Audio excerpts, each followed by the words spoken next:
worlds we're fighting towards. This is war. This is what you asked me for. This is war. And my words are the sword.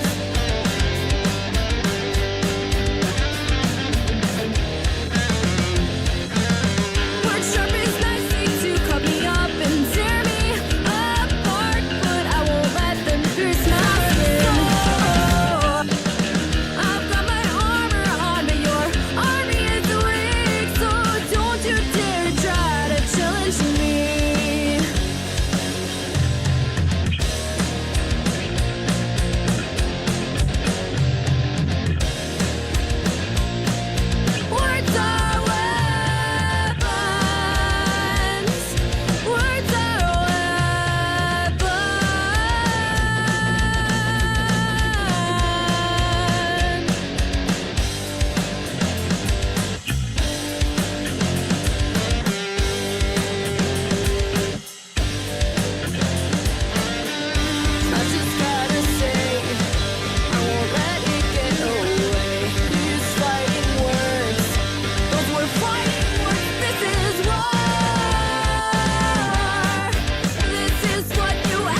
to the playground. How are y'all doing? Man, it has been a freaking day for me. Woke up this morning with a migraine. Still kind of have remnants of it. I don't know if you've ever had a migraine, but it really feels like you got hit by a truck. And I don't know about y'all, but when I get them, they're usually about one every couple years. And when I get them, I'm gonna feel like dog crap tomorrow. So we are going to try to have a fun night tonight, though. Yes, there's acquisitions that we could be talking about all over the board. There's uh, dumb stuff that people say about Sony and dumb stuff that people say about Xbox, and we read the tea leaves about shows coming up and what have you. But tonight we're not going to talk a lot about that. I have three topics. Hellblade 2 is here, and the reviews have been really, really good in one part, really bad in another part, and depending on who you listen to, it's either one of the best games they've ever touched or it's complete dog water. So, just the normal stuff. We'll discuss that. I have not played Hellblade 2. I didn't play Hellblade 1. Those kind of psychological, in your head type games just aren't my thing. Which is kind of interesting because I like movies like that, like movies that take you inside the psyche of a person. Not on the horror side, but like I absolutely love movies like Inception or movies like, and you're going to laugh when I say this, but like The Matrix, the first one, where like the plot of the movie was so close to what could be reality that it makes you think about it. And what's even better about the Matrix story is there's really no way you can disprove it. Like so, anyways, I that was a side note. Also, I have a huge fear of putting the word Nintendo in my titles or even on the stream anywhere. So, Team Red buys Shiver. This is the second time I have covered anything Nintendo, and it's because with this one, if Nintendo, if you're listening, I'm not bashing y'all. I actually think that this is one of the best flippin' things that they could have done, moving into and gearing up for whatever the next Switch is, and we can kind of talk about that. And then 2 weeks ago, Falky, who is actually he is waiting on me to bring him in, but Falky he was on Mooch's show not last week but the week before, I believe, or maybe it was last week. Anyways, he'll correct me here in a second. But he was going over the financials of PlayStation and Sony, and kind of everybody was kind of that's when that whole debate was going on. They're down this much, but they're only really down this much, and they're actually up this much if you look year over year and hold your tongue out one way and jump up on one leg and do a handstand. Like that, people were doing cartwheels over that. And so he had mentioned some stuff though that got me and one of the other guys in Discord in kind of a little back and forth. It was very little, very small, but it was PlayStation not releasing any games until or through 2025. And what I had said was I could have swore, and he'll correct me if I'm wrong. I've already been wrong once today, so we can be wrong again. So basically, I could have swore I heard him say that for through the fiscal year of 2025, which ends March 31st of 2020, no, for the fiscal year of 2025, which ends March of 2025, if I'm doing my numbers in my head thing correctly, um, that PlayStation first party doesn't looks to be non-existent again. Um, which I'll be honest does kind of frustrate me. But that's a whole lot better than not getting anything uh, throughout the rest of the 9 months of 2025. So I kind of want to get his clarity on that. And then, guys, the meat and potatoes tonight, a video game show talking about video games. That is what we are going to do tonight, and I'm actually really freaking excited because even as I was typing up all these questions to Will and to Falky, I was sitting here and my answers were changing from when we did this a while back with I think we did it with either Nate or Kofi. Um, but and so I'm really excited. Some of the questions, if you want to, you can be involved in the Discord. Links are in the description below to the Discord. Also, Falky's link to his Twitter is directly under Welcome to the Playground. So if you want to go follow him, this guy has his hand on the financials way more than I have seen a lot of people. What he also does, he likes to check shipping records. I don't know how to read those. So when he speaks, I listen. And I would encourage everyone here to do the same. Let's go ahead and get into some people who are here before I can no longer see y'all. He wrote down under welcome RPG 88, Outsider Night Game, or outside. Whew, it's been a long day. Outsider Gaming Night. I haven't messed up his name in a while. Michael, is it Moradin or Meridian? Like the Meridian line or Moradia? Anyways, Michael, welcome. I've never quite asked you how to pronounce that last name. Josh Ayers, code name the producer. What is up? Zero Steel, thank you for coming. And I saw some people in the chat. Will, hello. He'll be here in roughly 10 to 15 minutes. Real life stuff. Mustafa, Amber TV, what's up, man? Drep, how are you? Or Dre, PSX3, there we go. Twisted Sin, what's up, man? Hey, Slimy, what's up? Dude, I like having Slimy in here. When Slimy comes in, I know that we're not going to be able to skate away with some bullcrap because he's going to make sure that we explain ourselves. He's not rude about it most of the time either, and that's what I appreciate. We are here at the playground. I'm sure once we get into the questions I have that there's going to be some, oh, what, man? You thought that game was awesome? Really? And so, like, I, I really like those type of conversations on the playground. Uh, Last time that Falky was here, he had mentioned how it was nice to kind of talk about gaming and just talk about games for a while.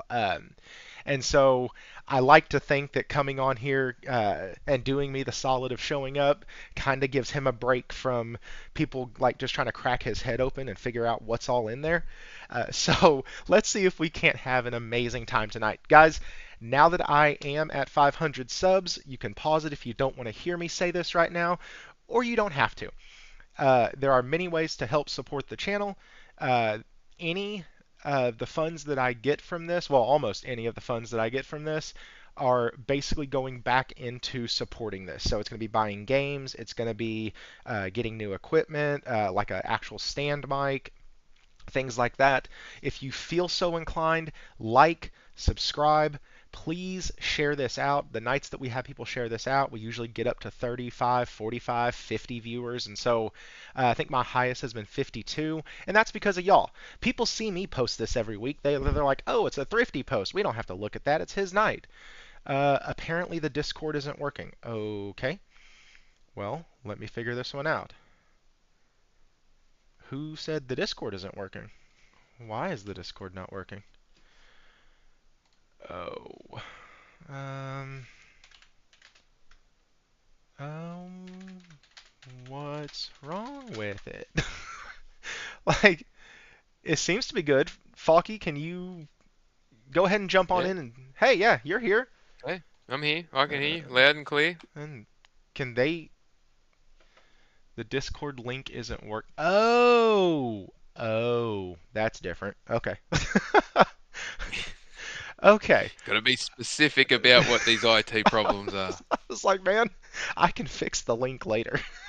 That's I can't. I don't want to have to troubleshoot this crap midstream. Yeah. I've done that crap before. Okay, so guys, real quick, call to action. I get one at the beginning and one at the end. Like I already said, the like, subscribe part. If you want to join the channel, you can. It's $5 a month. Goes a long way. RPG 88, thank you, sir. You went stupid last week. You don't have to keep doing that, but I do appreciate it. Also, if you want to do a super chat, we are usually really good about interacting, whether you pay us money to interact or not. And so, oh, hey, cool, Will just got here. So we are going to, I'm just super appreciative of whatever. Uh, and let's get started. With all of that, welcome to the playground. Will and Mr. Falky, how are you guys? You go first, Will. What's up, guy? Hey, Falky, thanks for stopping in tonight. I always get excited when you come in, man, and I'm doing good, man. I'm blessed, so I'm just glad to be here. Yeah, what are you playing right now? I just turned it off to get on the. Well, I just got home a little later, but I was able to get in about 30 minutes of Hellblade. Last night I got about 2.5 hours of Hellblade, and I just turned my PlayStation on to play some real games while I'm on the podcast.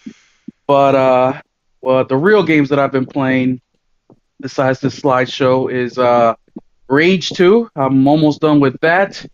I actually got some stuff to say about that. I'll get into that a little bit later. I've also been playing a little bit of Indica. It is an indie game that just came out a few days ago, I believe, on the console. I think it came out on PC a little bit before that. And me and Nelson beat Dead Island 2 co-op last Saturday, and we've kind of been in and out on the DLC. The I'm sorry, first what game one, was that? Dead Island 2. Oh, cool. Yeah, I already beat it last year when it came out, and I was able to find a super cheap copy. And I told Nelson we're playing it. He's like, I don't want to. I'm like, yes, we are. So I shipped it out to his house, and we ended up playing it. And guess what? He liked it. So that's good. I'm glad that he's able to find a new game to play. But that's what I've been playing recently. Oh, and the other game. Sorry, I know I'm taking up a lot of time, but Shame on you. the Gravity Rush 2. I beat Gravity Rush 1 um, this week. I got a ton of hours into it from last year, but I got stuck in a level. And shout out to Josh who motivated me to keep going, and I did, and I finally beat it. And then I started the second one, and the second one is the graphics, the gameplay is just so much crisper than the first one. But that I will get back to it later on after Hellblade and Rage 2 and all the other stuff. Cool, man. So, Falky, what are you playing right now, man? And how are you? I'm doing quite well, thank you. I'm struggling to get through Final Fantasy VII Rebirth. Oh, Um, ouch. What's it holding you up? just the combat shits me to tears. In Rebirth? Yep, Oh, it is wow. infuriating combat. The thing that irks me the most is as soon as you start a battle, you can't go straight to using magic or items or anything. The only thing you can do when you first start a battle, for how I'm playing through it anyway, I don't know if there's a way to get around this. The only thing you can do is just start swinging your swords or firing off whatever it is, whichever character you're in charge of. It's just a physical attack.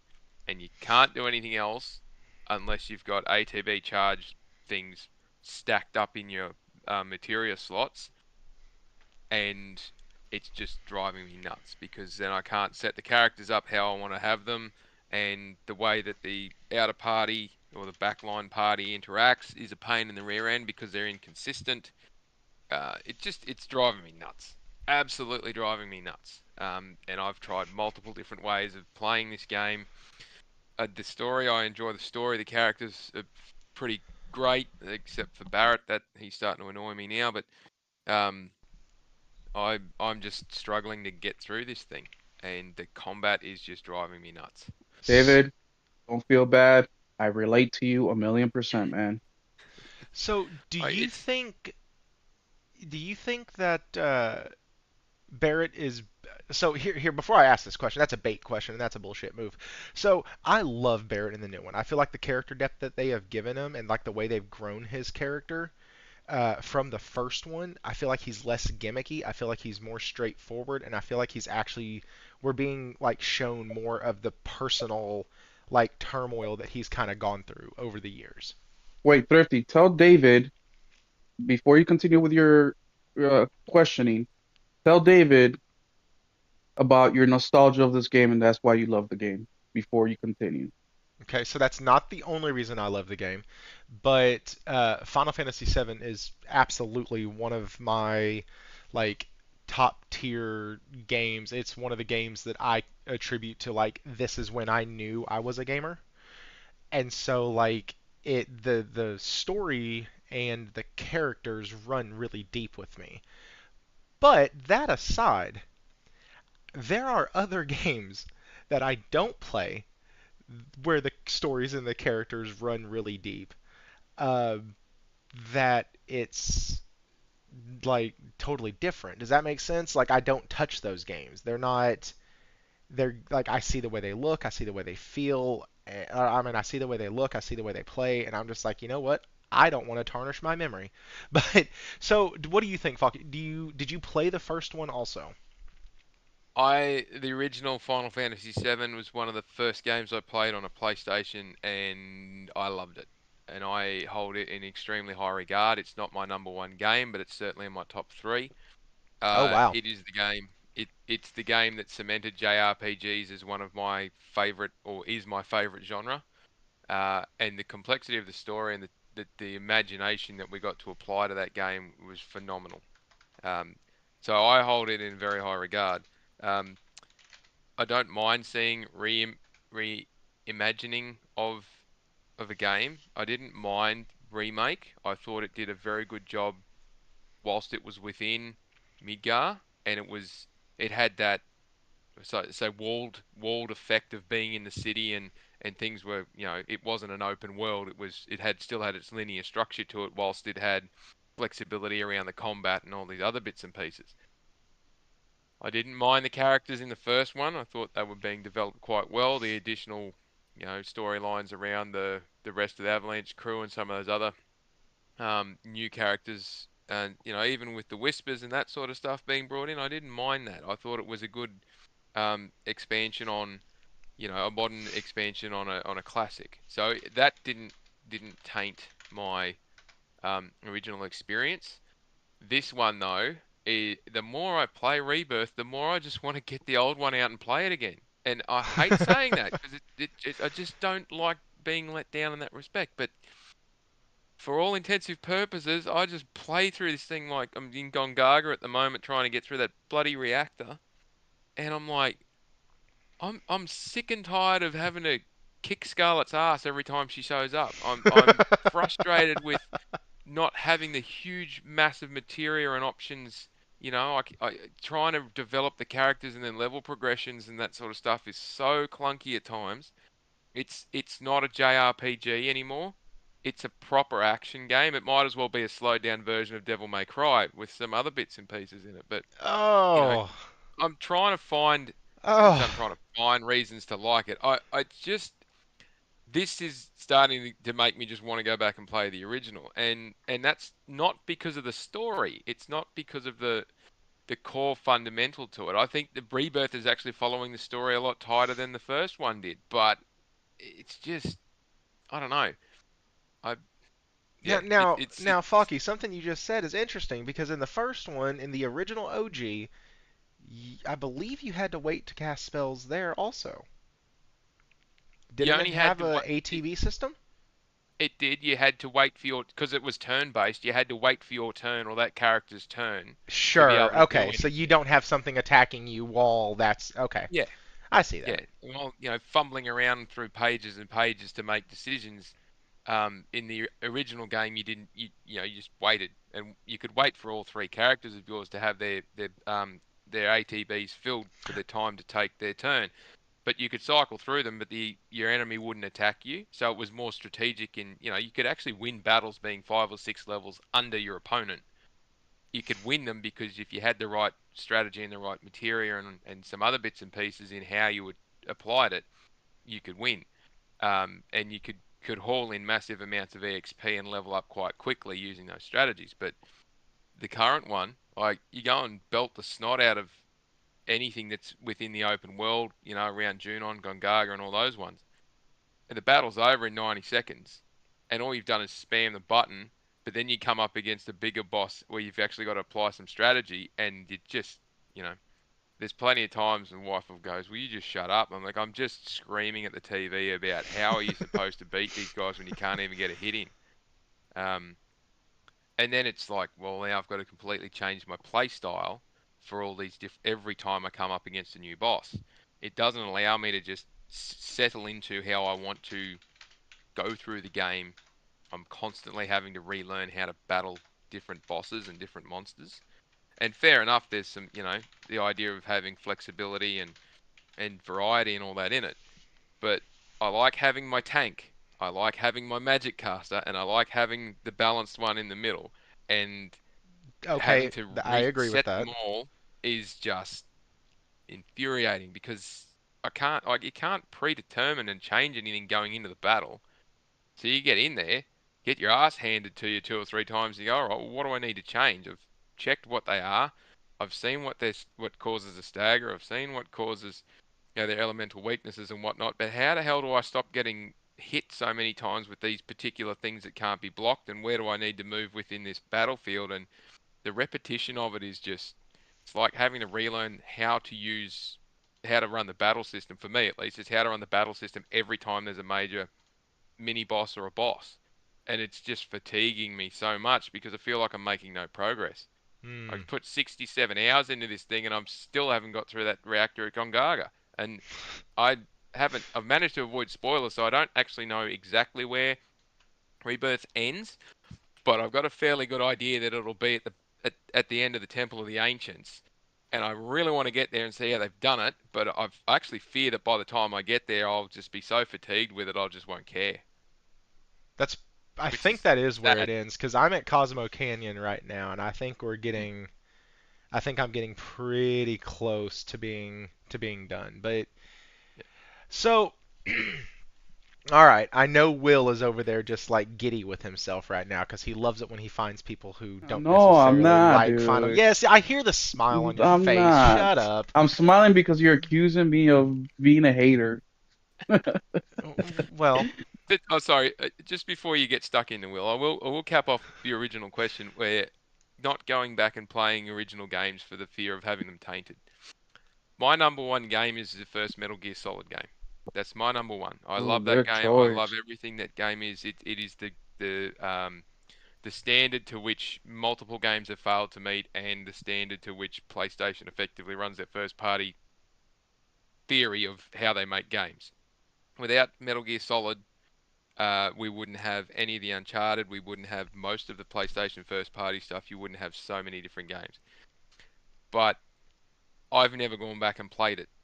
The last time I played it was I did a run through when I first got my PlayStation 2 because I didn't have any PS2 games at the time. Oh, I didn't say I didn't have any. I had Tekken Tag Tournament and something else. Can't remember what the other game was, but I just had this at the time. I went back and replayed through it, ran through the whole game in 6 hours. It was a great afternoon. Never played it since, and I have absolutely zero desire to pick it up and play the original one again. For that very reason, it sits very dear in my heart. I am not gonna risk it. I don't care how much people push for the latest and greatest graphics and updates and all that sort of stuff. I'm just not doing it. I'm not even gonna entertain it. And I to the point where I'm very hesitant to even want to play the remake of Metal Gear Solid 3. Same reason that when that first came out, that was a gem.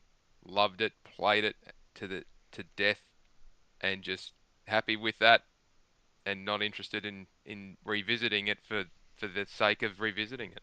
I just yeah no, I definitely get that. There's a few games that I like.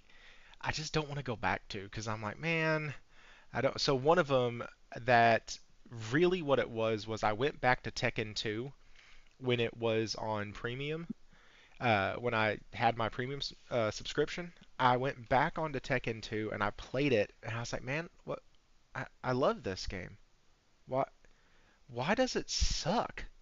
Like, and so at that point, I was like, you know what? I'm not playing any of these games that I thought were freaking fantastic from back in the day because I don't want to do that to myself. I can do it with Final Fantasy titles. I can do it with 16-bit titles and 32-bit titles even, but only a few of them because like even going back and I played, I don't know if anybody remembers the game Lost Cloud. Anybody remember yeah that? vaguely It vaguely it was like a RPG action building game. Like you went out, you killed enemies, you killed little things, and then you picked up materials and you'd go back to your home base sort of, and you were able to build up your base. And so, uh, wait, it wasn't called Lost Cloud. What the heck was the name of that game? Josh, I need your help. Uh, crud. I'm gonna Google it real quick. Yeah, I Dark agree Cloud, with you, Dave. Dark Cloud, Dark Cloud. There we go. And I played Dark Cloud 2 because it was on the game, or it was on the PlayStation, and it's just bad. Like everything about the game is just god awful, and I just can't do it. So, Will, what were you gonna say? I was just gonna tell David I'm in the same boat. I'd rather have loved and lost than not have loved at all.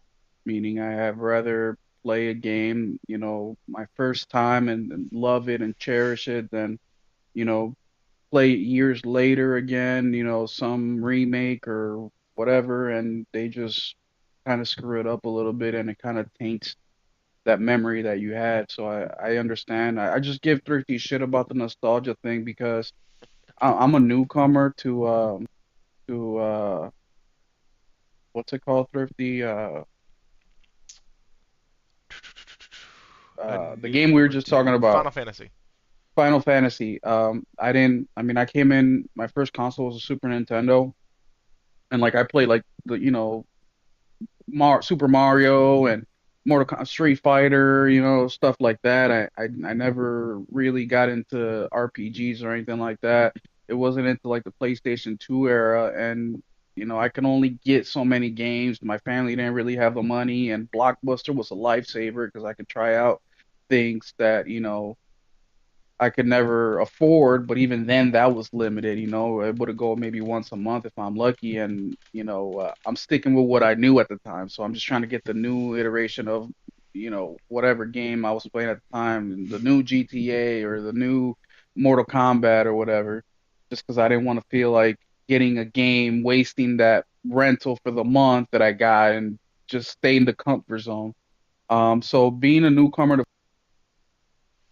I played the remake first, and I had about 10, 15 hours or so when I first played it, and I got it through PS Plus. And I enjoyed it at first, but then it got very. At the time, I was really expanding my gaming, the types of games that I played. So the more I got into that, the more I started to see kind of the cracks in the game, and I my sister got me Rebirth for Christmas, so I decided to just hunker down and finish it. And I just put it in easy mode and try to get through it as fast as possible. And what I do love about Final Fantasy VII is the story, man. Like the story grips you. I think the first one kind of stretched it out a little bit too long, and it was a little painful to just keep going to get the second or the next bite of story, but I can see it being built up, and that's the main thing that I like about it, and that's why I like PlayStation games so much, right? Because of that narrative driven storytelling, which is why I thought I would like Hellblade, but that's a whole different conversation. But with I give Thrifty shit about the nostalgia piece because while I'm explaining what I just said right now to other people, it seemed that the people that played Final Fantasy back in the day seemed to love remake and rebirth a lot more than somebody like myself who just came into the franchise brand spanking new. Now, I'm not saying everybody who came into it brand new like I did hated the game. No, there's lots of people that like it, of course, but I felt like the love for the new games really was spoken and put on blast by the people that come from that old school, gaming world.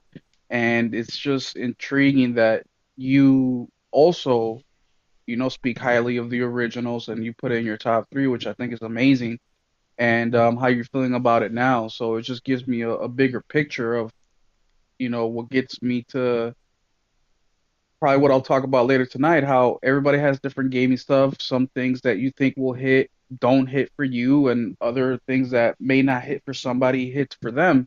And that's cool, and I'm just glad we're able to talk about that. Yeah. No, Yeah, and that's the core of it, isn't it? Is we all enjoy different things, and we should be able to enjoy those things freely and discuss them freely and have those differences of opinion without, saying someone's wrong because they don't like it. Yeah, absolutely. I mean, Thrifty loves Final Fantasy, like, and I respect him for that. we have like a Square Enix freaking session every week on the show. I mean, that's how big of a We fan this weren't dude is going with to Final this week, Fantasy. Oh and then man. Falky brought up the game that he was playing. That's Yeah, just because I like to have a whinge about things. that's Look, he chuckled it's crazy. beforehand because I think he knew exactly what he was about to do. I think that's what the thing was.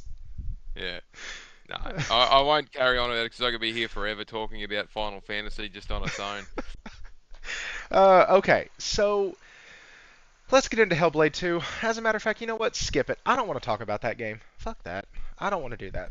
I don't care about that game. I don't have a Really do. rat's lick And about it. the only reason I do is because I was gonna be Yeah, Will, you have a take on it. You can take that take. it'll be quick. It'll be Yeah, go quick. Just ahead. because when I went into Hellblade, I wanted it to be an oppositionist. I wanted to be a rebel, which I naturally am. I'm really, it's part of You the reason wanted to why I got out the like it. military.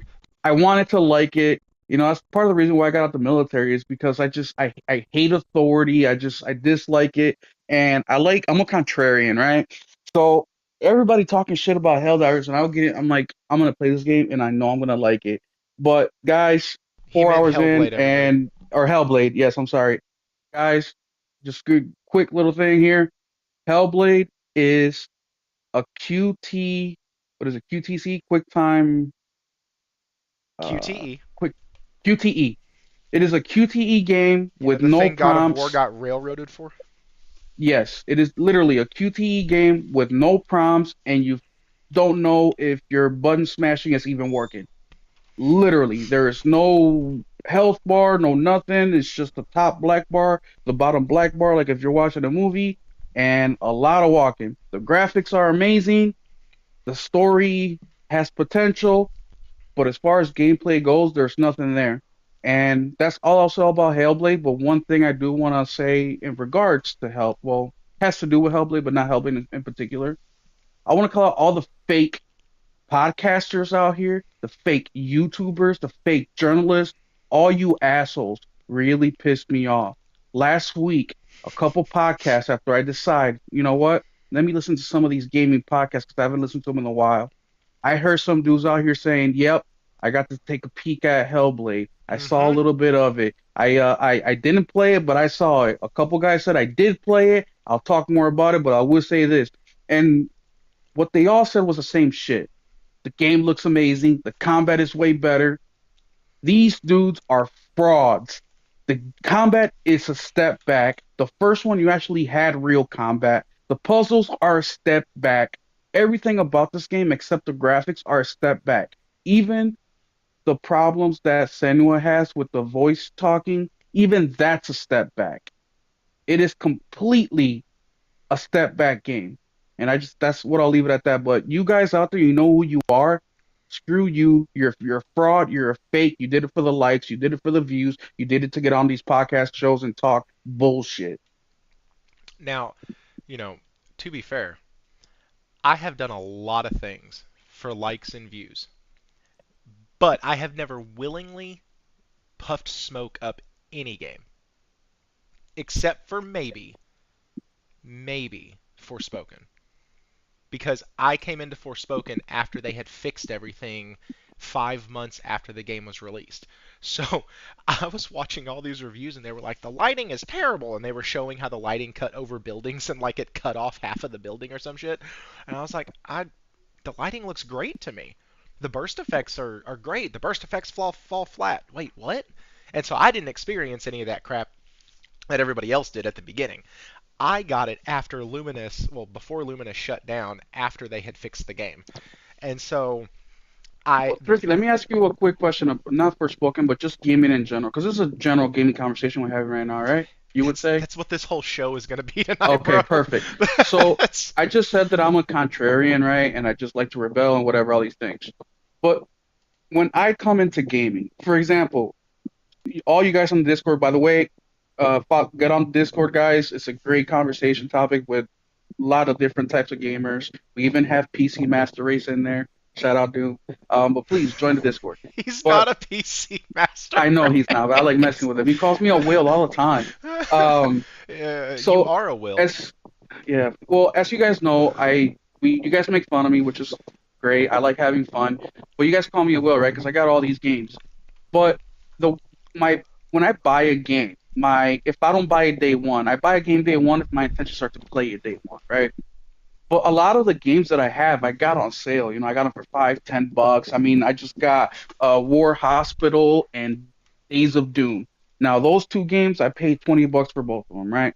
But my decision in making buying these games were, do I at least have some sort of interest where I eventually want to pay them or play them, and is the price right? Meaning, does it have enough where I see myself putting it into my PS5, and it's a price low enough where I can justify that decision? And I did. I paid $10. I figured the case and the disc it got printed on is worth $10. But every single game that I get, no matter how bad it got reviewed, no matter how well it got praised, I always go into a video game with an open mind. I don't care if Thrifty tells me, "Hey, dude, this game is shit. I already played it," or any of my friends, or That these means Will's Metacritics. actually gonna like it, so that's fine. Not If I necessarily, say it's shit, Will's but like, oh, that's a great game. I do take what they say into consideration, right? So if Thrifty tells me, "Hey, this game is trash," then I'm just gonna wait for even deeper sale, right? If I have some sort of interest. But the point is, every single game that I get or every single game that I play, I go into with an open mind. Yes, I know all the crap that's been said about the game, good or bad, but I always go into it in an open mind because, just like I mentioned earlier, which is what I praised David for, is we all have different tastes.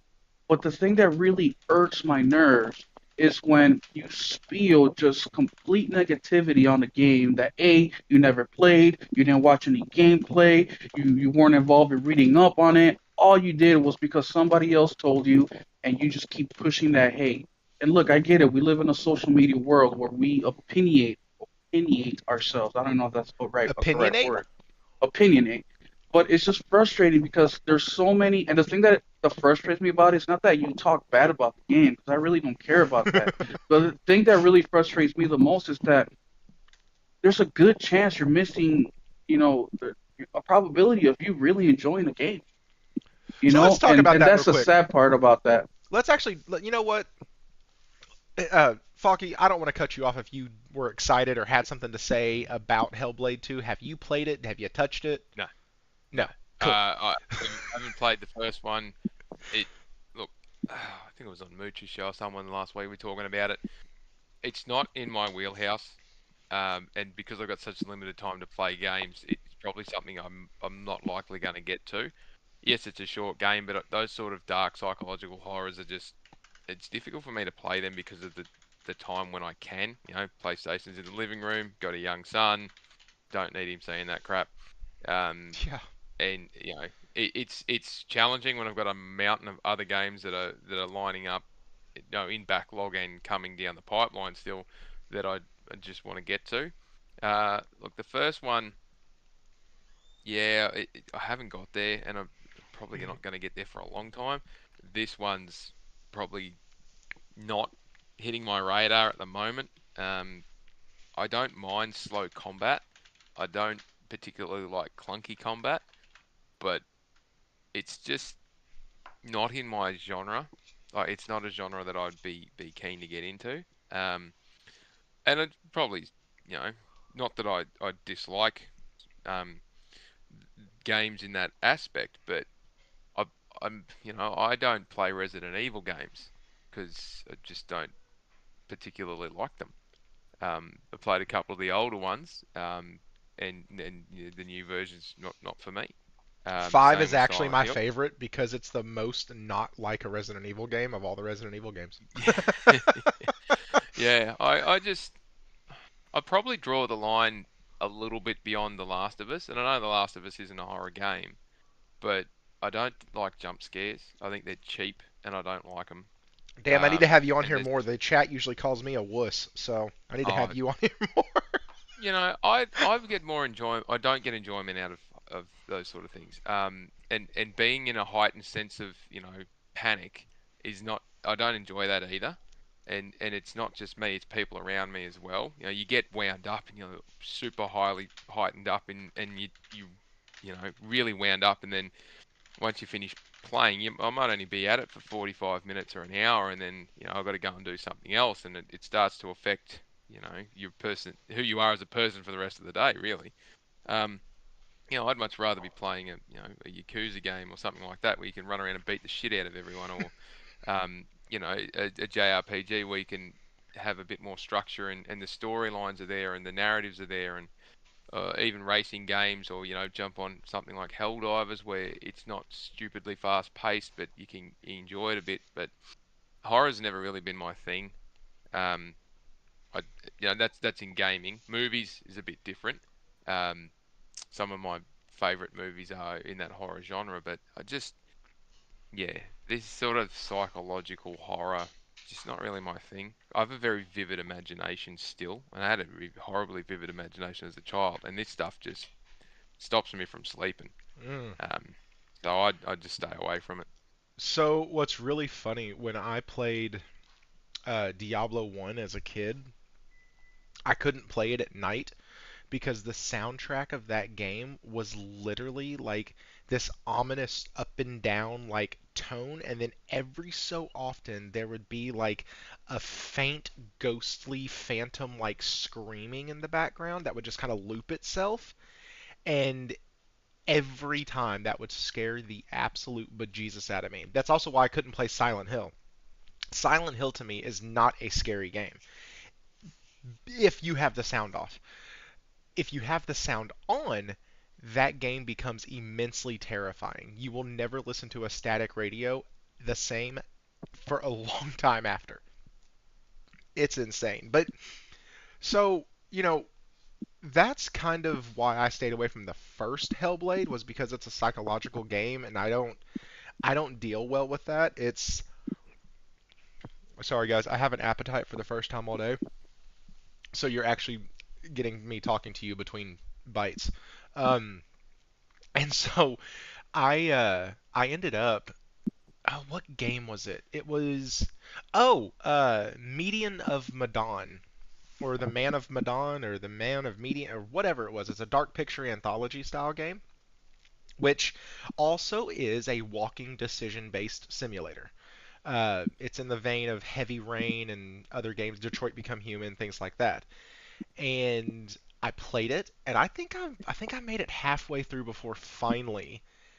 It was after the submarine level, and that one almost got me to quit because the suspense of that game, the things you were doing, the decisions, the how you had to make them, like I literally was in suspense the entire time.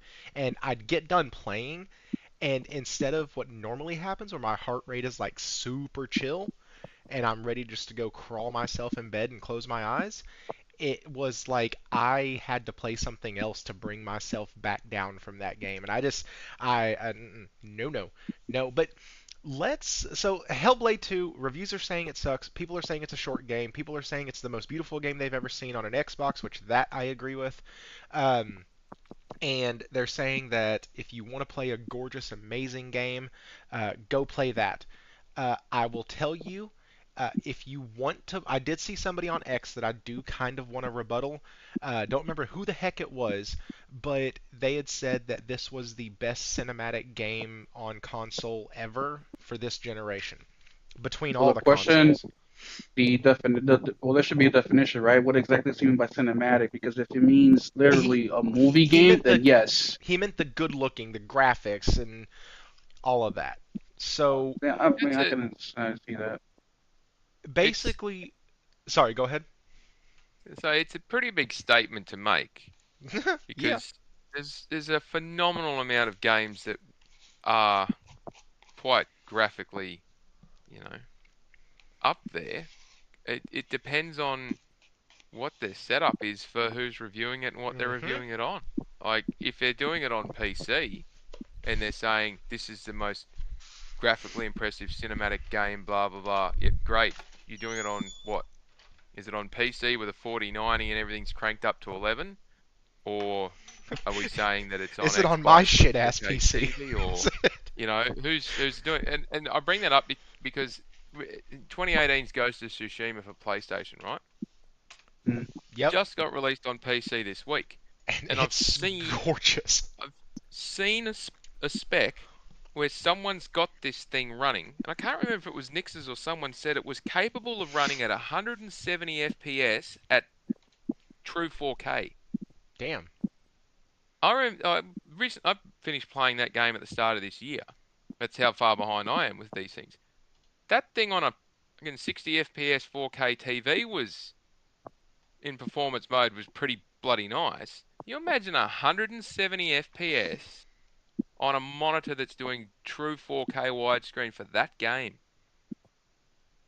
It must be something special for Hellblade to be saying by far it's the best hands down. And it not, someone saying that, well, it's like, well, great, but I Oh, guarantee you next week something else will be better. all right. Here you go. Here's what it was. Let me pull this up so y'all can see it because I replied to it and Will told me that if you reply to something on X, you can go back and find it. Also, there's a bookmark button on here. So I am I learning did how to teach you that. use You're this welcome. stupid PC bullshit. Give me a You can do second. it on your phone too. While you look that up, It's right here. and as all you guys know, I'm a big graphics guy, right? So you guys know that my first playthrough on games, I will do preferably 40, which you can do on PlayStation, all the time. But if not, then I'll do the 30, try to get the highest resolution. That's I like, like I say all the time, guys, the graphics that we get today are the graphics that I dreamed of as a kid, right? But gameplay is more important than graphics, way more important. But doesn't mean that I don't want my visual feast. Now I have been playing on the Series X, 4K 30, and it's I don't want to say that it's the best visually looking game. It's definitely high up there, but there's a lot more that goes into that, right? I honestly think that Ninja Theory just mastered Unreal Engine 5 on how to work it to make it look as best as possible. They made So it I look really pretty. do. They made it look very pretty, and I really do think that they're taking way more advantage of that engine than maybe the average developer is doing.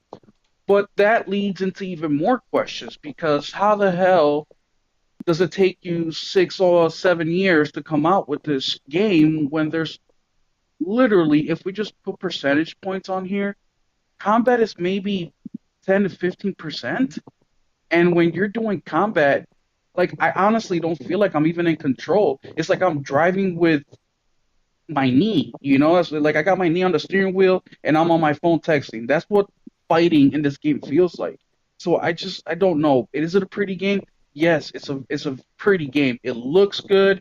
I mean, the fidelity is great. The lighting is amazing, but that can only carry the game so far, and I think that's why the game is getting the reviews is getting as far as point wise.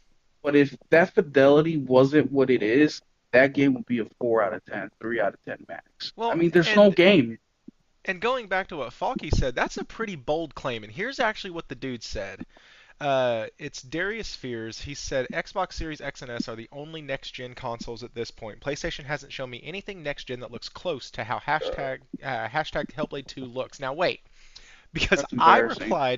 I replied on here. I said, bro, if they want a game that looks amazing but plays rough, then they could just go play Godfall.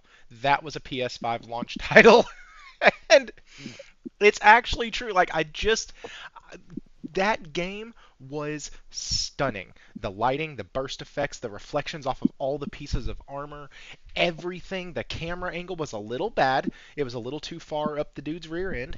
But other than that, that game had everything going for it except the gameplay. The This dude fighting, doesn't know what he's talking about. He no, doesn't. not at all. But like that is what really kind of baffled me more than anything was when I saw that I was like, wait, I've I've played worse games or I've played games way long ago, 3 years ago that looked just as good as this, even had the amazing cutscenes, had everything, had the cinematic feel, had the big huge open world, the leaf not open world, but like the big huge open areas, had the leaf stuff, had all the water Almost physics. almost every PS5 first party game is a complete package. If you're talking about looks and gameplay, I Very mean, look at close. Ghost of Tsushima Director's Cut, Horizon Forbidden West. I mean, Ragnarok. I mean, the Ratchet and Clank. I mean, the list just keeps going on and on. That's why I just can't take people like that serious. It makes no sense because now, are we talking about cinema or are we talking about gaming? I mean, we're Well, talking about gaming, but you brought up a point that that gameplay matters more than graphics, but you still love your amazing looking games. And I'm actually gonna move a little bit different on that because, and here's why. When I got Double Dragon uh, at Nelson's uh, at Nelson's not request, but at his recommendation. Suggestion. Yeah, thank you. When I got that, it was very much like, okay, cool, I'm gonna get it, it's gonna be fine, and it's gonna be like the Ninja Turtles game, the Shredder's Revenge, and I was super hyped on that game. That game, they did perfect. It looked good, it felt good, it looked like all they did was take my turtles and move them into a way more polished side scroller for the PS4 generation. And I thought they did fantastic. So I hop into this one, getting super excited, and then I see that the heads are twice as big as the damn bodies. The way everything looks is hyper pixelated, looking worse than Scott Pilgrim versus the World, and the gameplay is fun as hell. But you know what? Every time I play it, I look at that and I go, damn it, I'm having fun, but this looks like ass. And then I put it down for a little bit, and then I hop back on it and play 15, 20 minutes. But like, honestly, graphics to me are extremely important. I think the two things that a game has, actually, there are three. I'm not going to sit here and make this gavel style judgment that graphics play the only part or that gameplay plays the only part. Because I've said in multiple of my reviews that if a game looks good and plays good, the story can be pretty lacking. And True. I think I'll so. I'll still go back to it. If it I think plays so. good and if it plays good and looks good, plays good, what was the other one? Good lord, I'm losing my train of thought here. The Sorry story guys. can be lacking a Yeah, little bit. story. So if it has great story and great gameplay, then the graphics can be lacking. That's why I like games like Sea of Stars, or I like games. I like to play a lot of those retro games because even though their graphics aren't up to par with what we have now, my goodness, you are not going to find much better gameplay mechanics, or you're going to find just as good of gameplay mechanics in a Chrono Trigger from the Super Nintendo as you would from any AAA big budget game now. You're just not going to get the graphical quality. But I do think that you need 2 out of 3, and I think that's where games fall short. I know that's where Godfall fell short. It had 1, and that was about it. And Falky, I think I cut you off. So what were you gonna say? I can't remember. I Okay. can't Oh, remember. It was Josh probably said something around. Sorry. Josh had a It message was. for you. He said Yeah. equip the first strike materia Right. in. Yep. He said equip the first strike materia. It fills up an ATB gauge at the beginning of combat. Right. Well, that sucks. You shouldn't have to give up a materia slot for that stuff. Well, I agree. Right. PC players shouldn't have to sign into PSN, and yet here we are. Nah, don't start me on that. Do not start me on that. Start him on that.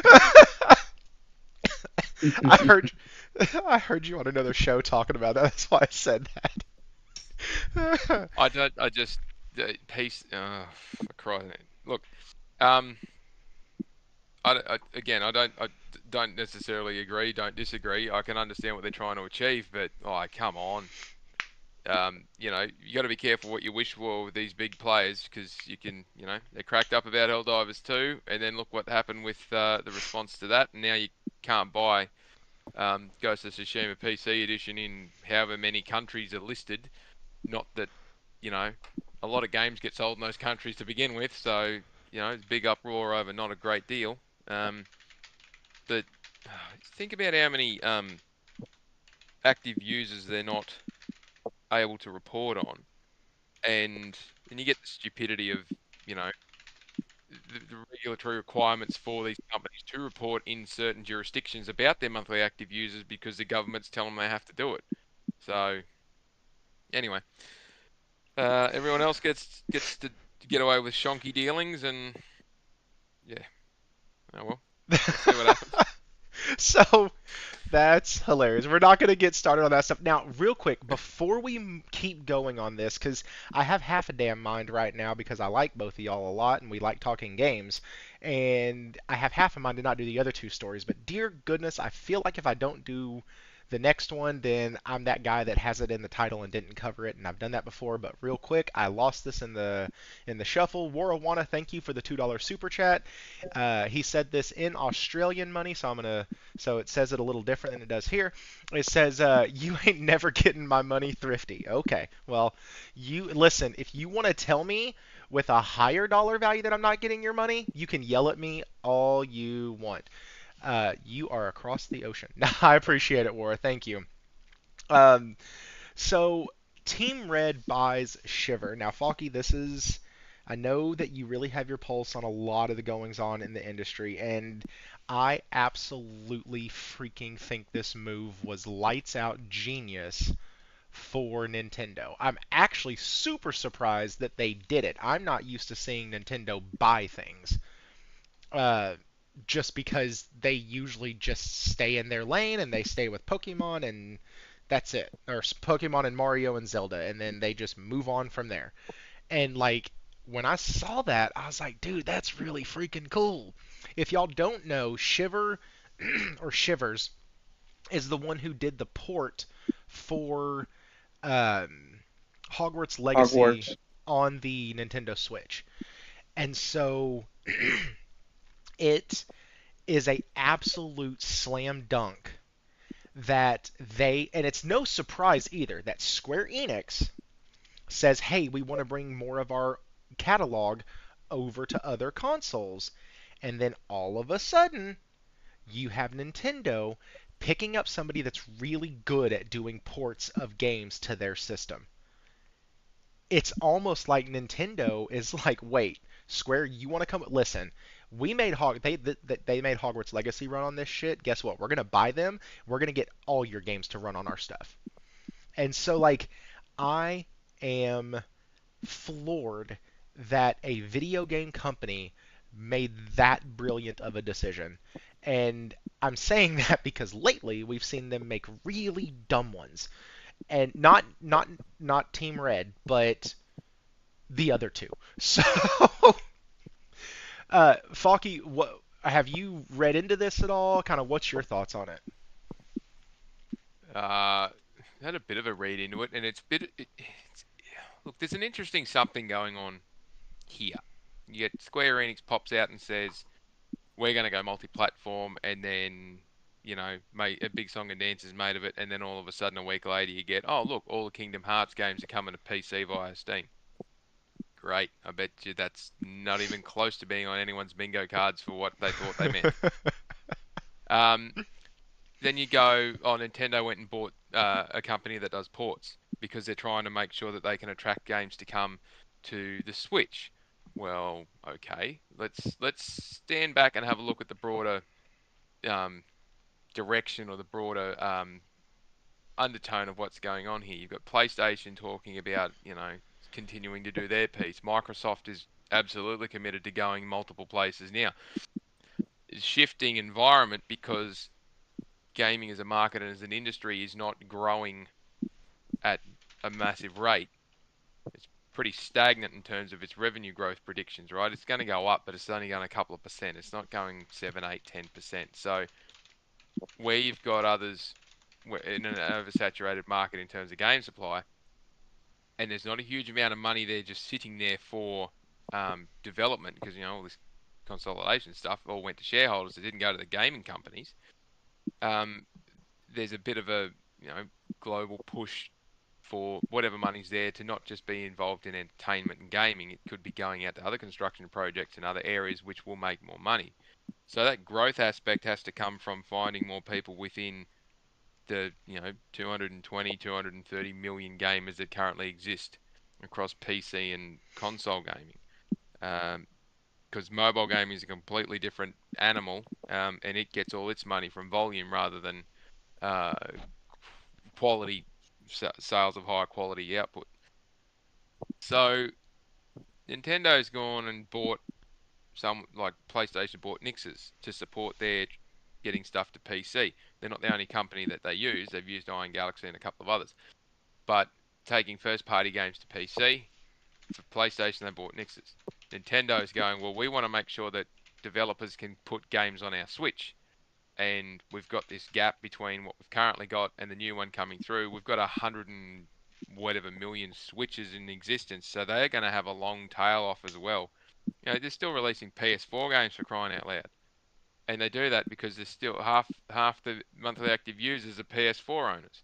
Um, there's only 59, 60 million PS5s out in the wild, so there's still 50 to 60 million PS4s floating around.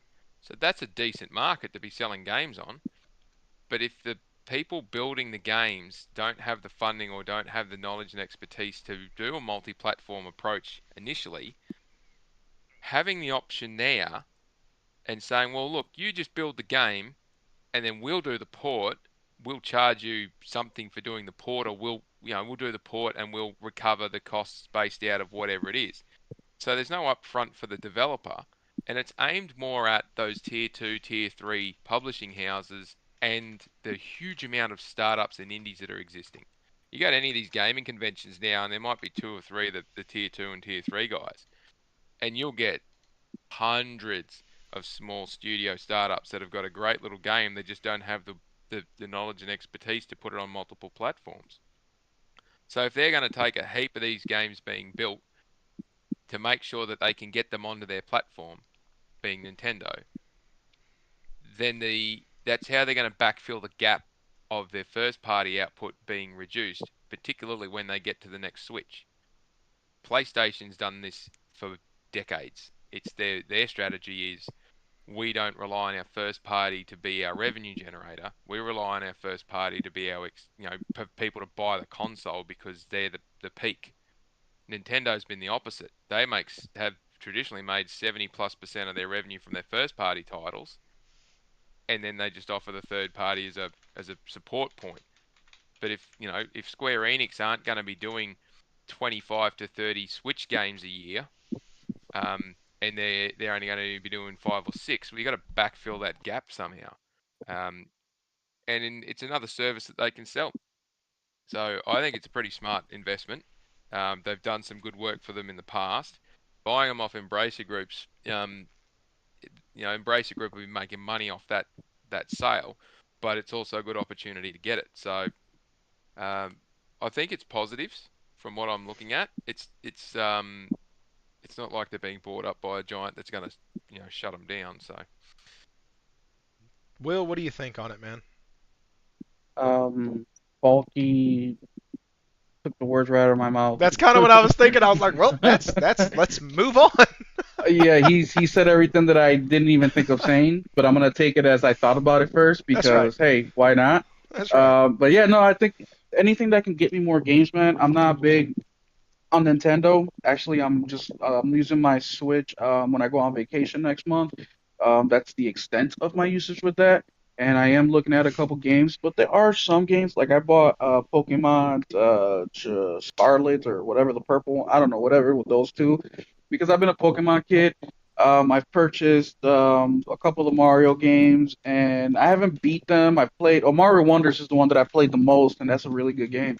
But just like I applied to my PlayStation and Xbox, if it interests me, I'll get it. So if Nintendo can get more production, more games, I'm all for it.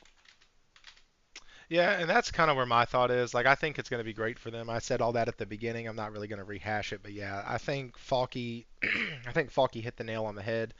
Um, I really, I also like that for me at least. It shows that Nintendo, instead of trying to branch out to other people, is still saying, nope, you're going to come to us still, and we're going to do stuff to make it easier for you to do that. And Like, another thing too that I like about this is that Nintendo, they're I'm not saying they're out of it. Obviously, they're huge and they're one of the biggest one, right?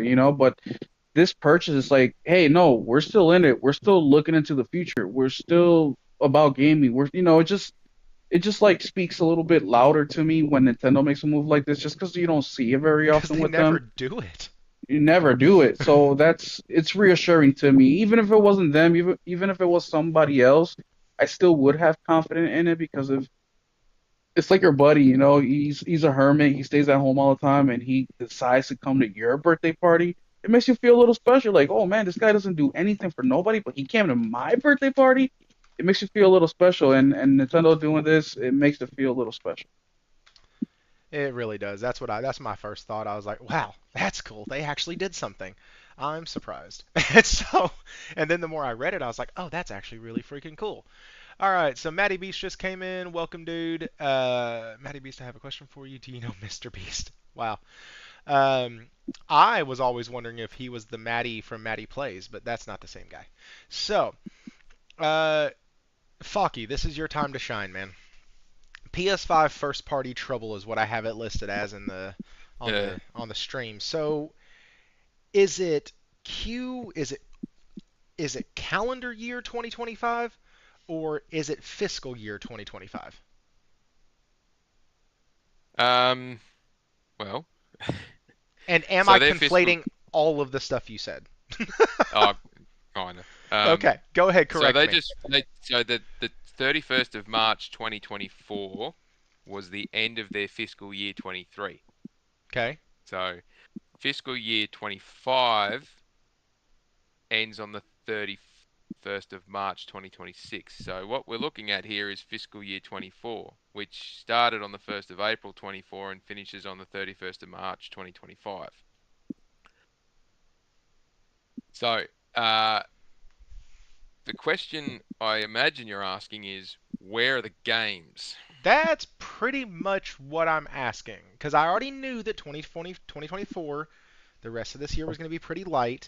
And then Yep. my anticipation was April, May, June 2025.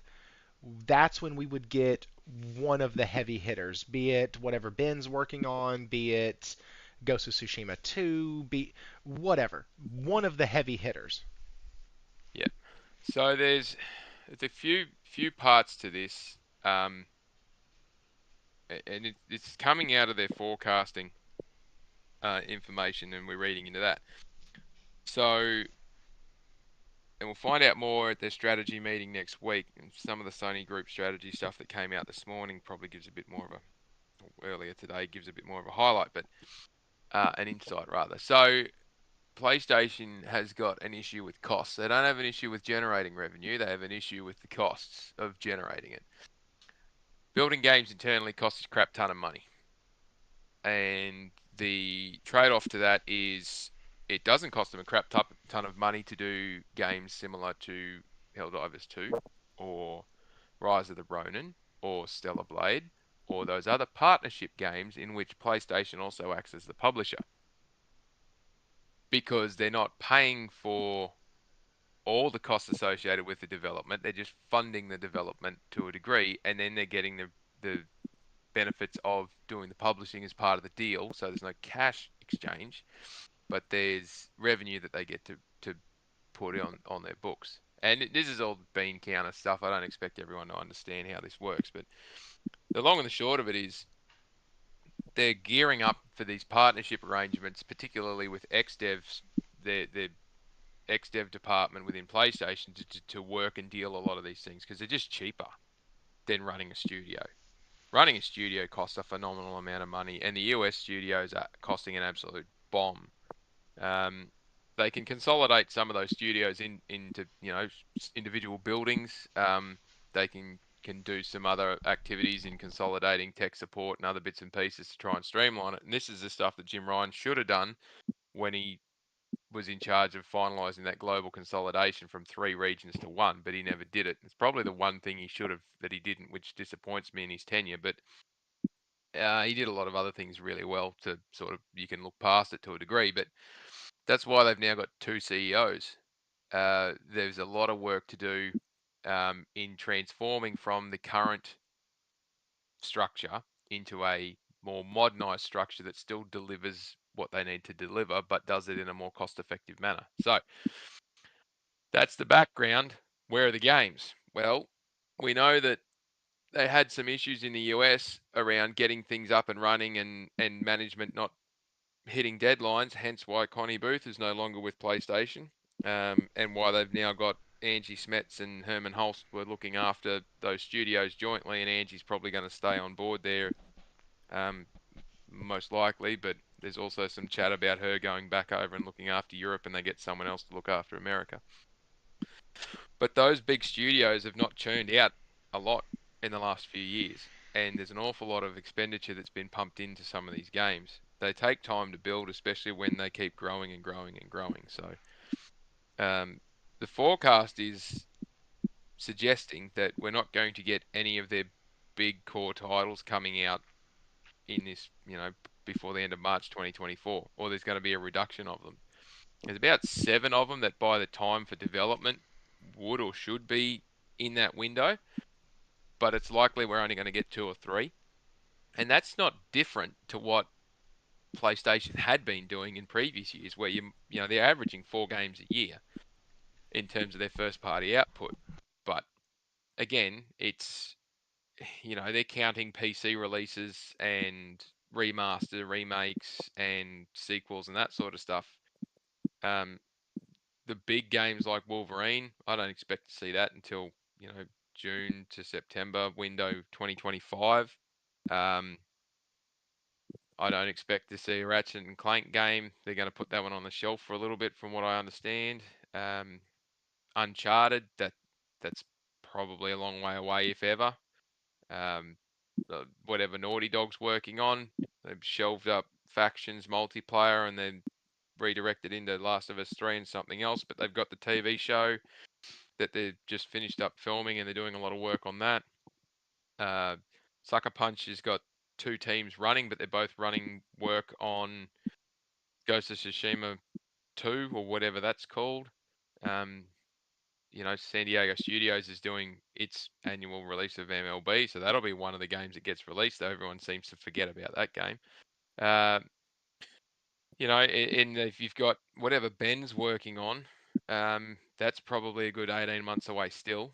And Guerrilla's working on whatever it's doing. It's probably got the remake or remaster of Horizon Forbidden West, Horizon Zero Dawn rather, coming. But we know we've got other things happening in that space.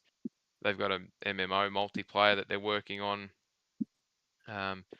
There's a few studios that are no longer with us now. We know Asobi's working on something with Astrobot, but they're getting all the time and space in the world to do whatever they're doing there. I wouldn't be surprised if it's coming out with the PS5 Pro, or they're working on something around that to do something similar. Here's your console, and here's a quirky little game that highlights and shows it off. So that would be if the earliest at the moment it looks like is going to be September, October this year, but that's still in the wind. I haven't seen any upticks in the financials that suggests that. If anything, their forecast is suggesting that they're not going to have as many console sales that are going to impact their revenue. So if the PS5 Pro does come out this year, they're certainly not looking at it to go gangbusters and be taken up in a big hurry. So, there's some other bits and pieces around that are suggesting that we're probably not going to get 7 or 8 or 9 games. But then the expectation from my perspective is no one should have ever had that.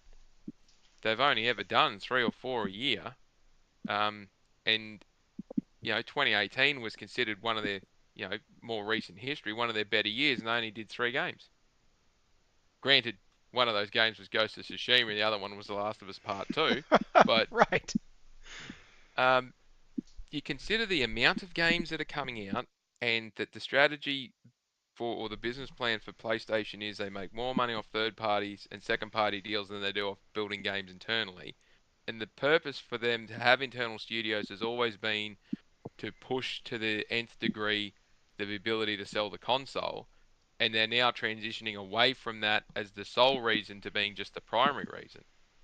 with Xbox deterioration as bad as it is, and the Switch isn't due out for another 12 to 18 months, what's the rush? It's almost like they've got no reason to hammer these things out the door, um, which is crazy to consider. But like, what's the impetus? So is this Flocky, what that real So about lack of competition stuff that yeah, kind of I all of wouldn't it? Yeah. well, wouldn't Flocky, say what it's about lack of. the Sorry, financials? Like, yeah, they don't have well, competition, but don't they want to make money? well they do, but they make more money off selling premium third-party games than they do selling their own games. And that's So, the challenge there is if they've got a oversupply of games in the market. And use a good example. Everyone says PlayStation needs to have a Western RPG internally. They need to have a Western RPG or a JRPG studio just building this monster internally. And they could do that and spend 5, 6, 7, 8 years at $30 or $40 million a year to build this game that they'll never make their money back on.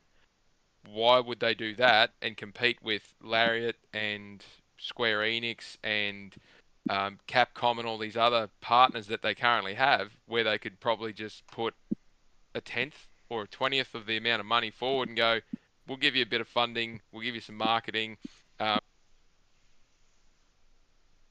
premium product on our console.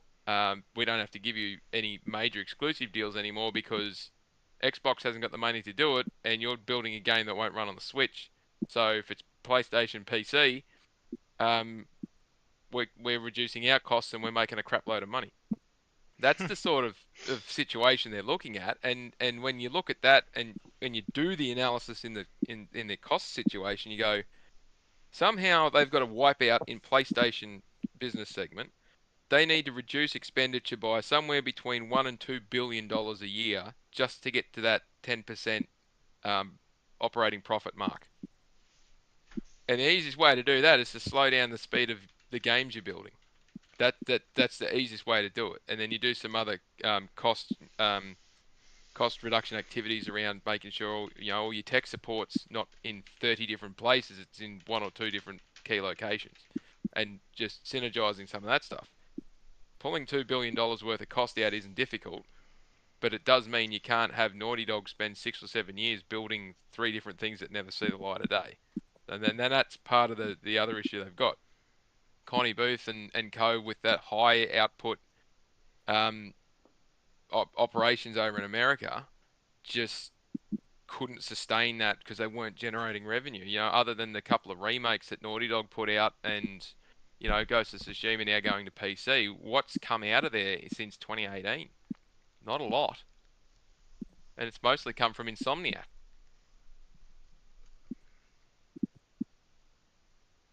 yeah, that's disappointing to me, 100%, because, oh, a couple different reasons.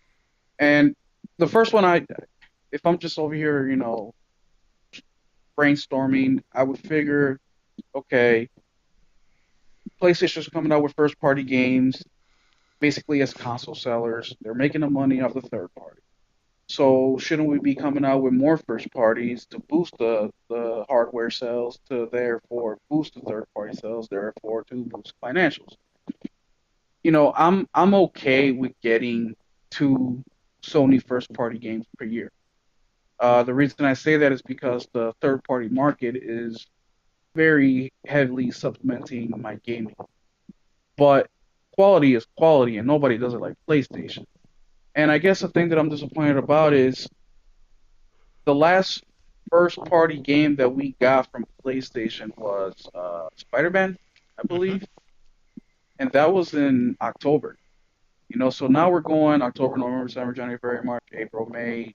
I mean, 7 months in, going on 8 months. So in 4 more months, we'll be at a year without another first party from PlayStation. Now, yes, we have been eating well, right? Stellar Blade. I just beat that game. Awesome game. Probably my top two games of the year so far, right? Final Fantasy Rebirth for those of you guys that love it. Helldivers. The list goes on.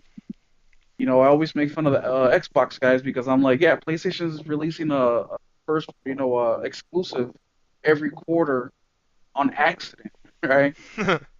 But there's nothing like home cooking, right? There's nothing like going home to mom's and mom makes you your favorite dish, and that's that PlayStation first party game. And it's becoming anybody off the street asks me what console should I get, I'm gonna obviously recommend the PlayStation, right? We have the mature games you can't get on Nintendo. We have the PlayStation first party games, and for the most part, if you want to play the best quality of a third party game, you're gonna do that on the PS5. Now, this could be selfishness of me. It probably is, but I'm a selfish gamer, right? I only care about my gaming. If it benefits other gamers, great, but I care about me. And I just do not like the fact that I have to wait. Now, me and Thrifty go back and forth with this all the time about how giving PlayStation the benefit of the doubt at times, just because they've been consistent, especially this generation. And like you said, Falk, in 2018 they released, 3 games, but it was hailed as one of the best years. Well, that's because the games were amazing. Every single one of those games were highly rated, loved by the gamers, made an impact in pop culture. I mean, we're still seeing the ripples of that year even in today, right? We're getting TV shows out of these games. I mean, there's a lot that goes into that. So that's just the frustrating part about it, and seeing the number. Last week was the last week for a few, or maybe 2 weeks ago, we were talking about how the gaming industry is making more money than ever, right? And we're just seeing that. And correct me if I'm wrong, Falky, but I attribute a lot of the layoffs and a lot of the missatisfaction of the financials to greed. And the reason I say that is because the gaming industry is making more money than ever, but yet these guys' budgets are crazy, right? So it's not that they're not making money, it's that they're not making enough money. At what point do you see maybe a recalibration? Is it happening now? Did it start already? Of where these developers and publishers are saying, let's finish squeezing every bit of the orange that we have before we start to get more oranges. Meaning, is there a way where they can tighten down their current production, maximize the profits, and really take advantage of that financial boost that the gaming industry has been receiving these last few years or so? Yeah, that's a very good question, actually. So it's happening in part with the cost reduction works that are going on within PlayStation, but also within Nintendo. They're doing something similar. Square Enix is undertaking it. Capcom's done it recently. Sega's about to have a big swing at it again. You can see what's happening with Embracer Group, but they're a totally different structure because they're running that thing like a hedge fund. Um, so yeah, the increasing in costs, which keeps getting spoken about, development budgets and all the rest of that stuff, it's inevitable because, well, I shouldn't say because, it's inevitable based on the occupancy costs are always increasing, energy costs always increase, technology costs always increasing. The labor costs are always increasing. If you throw more labor at it, obviously the costs are going to increase. And if you've got these ever expansive, expanding games by these really large and I would say sometimes bloated studios, then controlling the cost becomes an element of we now need to start looking at scaling back the size of this game or the landscape of this game or some other. I'll give you a great example. I'll go back to Final Fantasy VII Rebirth. Standing on top of a cliff at Junon, over near the when you transition from Junon to Gongaga region. Why the hell can I see the ship that I sailed on over there way off in the distance? Why has it got to be so far detailed, all that far away? Imagine the time and effort it took to build that into that engine and to build that landscape in, and these massive, expansive, long draw distance with no pop, no phasing, no screen tearing, all that sort of stuff. I couldn't give a rat's ass. I just wanted the next 30 seconds worth of walk time in front of me, and I don't care beyond that. But other people really do care about that stupidly long draw distance and having everything picture perfect. So while there's this focus to maintain this graphical fidelity and keep pushing it, there'll always be this issue of, well, that's what's going to drive up the cost of a game. where because you've just got to spend man hours doing that stuff until unless the technology catches up to allow you to do it, but then the cost of the technology will at times replace or even be more than the cost of the individual. Um, Falky, do you know if we've seen this type? Insanely detailed, and they just don't need to be. But that's my opinion. If you want to try and make things cheaper, like get them cheaper to make, you've got to get something similar to like what Insomniac did with Spider-Man 2, as an example. They can reuse the assets. They just got to give them a bump up in their fidelity and some of the graphic stuff. So then the money you spent on the story and on the development of the story and on doing those improvements. But again, Spider-Man 2's got all this fan service shit because they didn't want Puddlegate again, or they didn't want this, or they've put, the 40 FPS mode in it. So if you've got the right TV, you can run it at 100 plus FPS with ray tracing and all this other stuff. Building in all these options costs money. And it used to be that they didn't bother doing it because it wasn't a PC. It was, well, it's 30 FPS or it's 60 FPS, and that's all it is. We're not going to worry about performance or graphics mode. We're not going to worry about this, that, and all the rest of it. Build these options in. You've got to update the engine. That costs time and money. You've then got to put them in the game. That costs time and money. Every line of code costs time and money. And some of the occupancy costs for an individual, when you tag that onto what they get paid, the cost of having one design engineer or one what do they call them? Coding engineer, data engineer, whatever you want to call it. If they're getting paid 100 grand US, at it on average is costing the company. Doesn't matter which company it is, but it's on average costing the company $250,000 a year. The increase comes with all the on costs for the labor, plus you've got all the technology that's associated and all support, occupancy costs, and all these SG&A and overheads, and the HR departments and all that sort of stuff. I say it a lot. Studios want to stay away from being part of the Sony group or part of the Microsoft group or part of all these major groups because the overheads are crushing. It's not that they've got to make money for themselves and their 30 or 40 employees in the studio. They've then got to pay for the HR department, the IT department, the governance department, the regulatory department, the board, the senior executives. Like they've got to pay for all that cost shit that's there. So And Falky, PlayStation is, and Nintendo's the same, and so is Valve and a heap of others. They're very well aware that by acquiring a studio without a set purpose to generate money, they will inevitably kill these studios. So that's why they go with these partnership arrangements. Why bother paying? And Bungie's probably burnt them a bit more than it should have. But why would you bother paying to buy Shift Up and pay out the couple of million or tens of hundreds of millions of dollars to buy it, to pay out the shareholders, bring them inside, and then crush them to death with this overhead that they just can't sustain? It'll be the same with Arrowhead.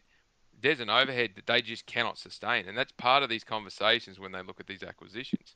It's better for PlayStation to just give them, Stellar Blade, great example. We'll give you 20 million bucks, finish the game, or we give you 50 million bucks to finish the game, whatever it is, instead of giving you $300 million to buy you and then having to find more money to support the development of that game. We'll just give you this cash straight into your bank account. You finish the game, you deliver the product. We'll give you some over support in terms of your quality and whatnot, but we'll publish the game, we'll market the game, and we'll keep, not 30% off the storefront sale. We'll take 30% plus the publisher's fee, plus you'll pay us for the additional support that we're going to give you through XDev. They record all that as revenue, and then they get to sell the game, and Shift Up gets their money to finish the game, plus they all get paid, and it's happy days, and they go to the next one. So that's where they generate value out of their money. But yeah, the overheads would absolutely crush them, and the cost per developer. You think about that, $250,000 per developer, and Naughty Dog's got 300 of them. And you think about every year that just grows, and the game's then got to repay that, and then it grows, and the game's got to repay that. And talk about cutting costs and getting things down. If you don't need 300 and you only need 200, build the game based off what's available for 200. And not forgetting that you'll at best get 40% productive time out of these people too. So 60% of the time you're paying for them to get no production out of them. Um, and that the outsourcing models is that's what drives the outsourcing models. That's what Microsoft looks at. They go, well, crap, if we can't get better than 35 or 40% productivity, we might as well just outsource it to contractors where we just pay for productive hours and let somebody else worry about that gap. Um, Hmm. it's yeah, it's happening. It's starting to happen. Uh, yes, there's money there to be made. They seem to be focusing more on rehashing old IP to milk them for a second time. Ghost of Tsushima, again, 70,000 Steam sales or Steam users at what is it, $60 or $70, whatever they sold it at. It's not huge numbers by any means, but it didn't cost them a lot to get it out there, and it's available for sale there. So Wow. yeah, So basically, what I just got from that, going back to the kind of the question that was asked at the very beginning, is that most of the heavy hitting games that I'm looking forward to a lot without even knowing what the heck some of them are about 8 to 16 months away, effectively. effectively. All So, right. David, what? So, based on what you said, so what you're correct me if I'm wrong or if I'm getting the wrong interpretation here. So technically, by PlayStation coming out with a PS5 Pro, they're only hurting themselves because of more detail, more fidelity, more time, more development cycle in order to take advantage of that hardware that they have. Yeah, to a A degree. couple, a couple, couple weeks ago here on the podcast, we were talking about how back in the mid 2000s and earlier, like the Mass Effect trilogy, like those games all came out within like 5, 6 years of each other, right? I mean, Gears of War all within a short amount of time. You used to be able to knock out a trilogy of games. They were best video games that you've ever played, best stories you could have gotten, fidelity, visuals, graphics, the whole 9 yards. And I think that maybe some of these, and you correct me if I'm wrong, do you think that maybe some of these publishers and developers still have that mentality of we want the kind of money? Let me backtrack a little bit because the conversation of video games going up in price from the $70 that they're at, right, to make up that difference. I've I've always said that these fuckers weren't complaining when they made Super Mario for $1.5 million and they sold it to you at Toys R Us or EB Games for, $60, $70, $80 in some places. Donkey Kong, for example, which my mom got me in like 96, 97, and making hundreds of millions of dollars off a $1.5 million investment. To now, fast forward, $70 for Spider-Man as an example, cost them $300 million to make. I don't feel bad for them, right? They made a shit ton of money then, and now they're mad because they're not making the same amount, yet their costs went up. So I have no nothing for that, right? Because of that. So do you think that these publishers and developers still have a hard time with change and kind of expect that quick return of the mid 2000s and earlier, where they were able to put out the trilogy, make a shit ton of money off these games, and their cost was still low? I I don't want to say that they're sticking to that kind of a playbook, but with the numbers and the financials that we're seeing in gaming, does it feel like that, or am I completely off base here when I say that they kind of demand a little bit of that? No, so I don't think you're off base. I think very valid observation. But it's also it depends on which perspective of the transaction you're looking at. So inevitably there'll be a price rise at some point. We'll go from 70 to 75 or $80 US for a game, and then we'll go through that whole shitstorm again of is it valid, is it worth it, is this, is it that, and all the rest of it. There's a multitude of factors that are putting into that. If there's an opportunity then for studios to make a game for a really really small sensible budget and can make something that hits it out of the park, and they know it's going to hit them out of the park, well then that's great. But it's not something that's as well known these days, and it's probably an intriguing. Like you use the Mario one for an example.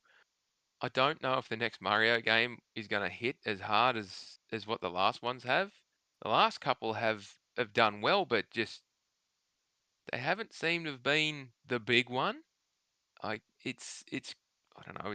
It's a funky one to look at, but um, the next Zelda game, whatever, they've had Breath of the Wild. That thing went gangbusters, but it's done it over three different. Will have done it over a couple of different platforms. The Tears of the Kingdom again went well, um, but it wasn't a cheap thing for them to build.